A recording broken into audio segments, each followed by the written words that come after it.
आज शांति का अपनी सास से झगड़ा हो गया। 2 दिन पहले वो अपने पति से किसी बात पर लड़ पड़ी थी।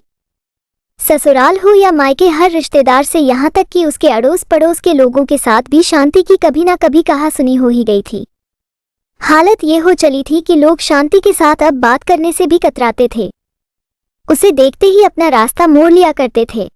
शांति अपने आप को अकेला महसूस करने लगी थी।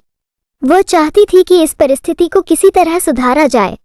उसे ये तो पता था कि लोगों का उससे दूर होने का कारण उसके झगड़े थे, लेकिन वो यह नहीं समझ पा रही थी कि यह झगड़े तो कैसे जाते हैं।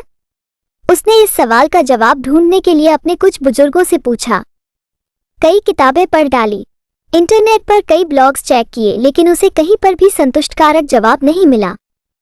एक दिन शांति के दरवाजे पर एक फकीर भीख मांगने आया। शांति उसे देने के लिए आटा लेकर आई। उसे लगा कि शायद उसके सवाल का जवाब ये फिर उसे दे सकता है, इसलिए उसने उस फकीर से भी वो सवाल पूछ लिया। शांति ने फकीर से पूछा, फकीर बाबा, क्या आप जानते हैं कि झगड़े होने का सबसे बड़ा कारण क्या है?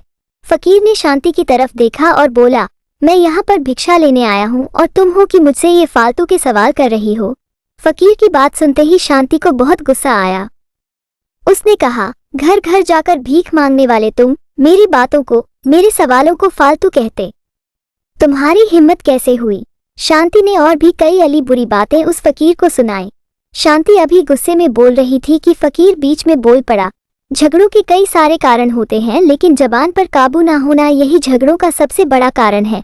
फकीर की बात सुनकर शांति गहरी सोच में पड़ गई।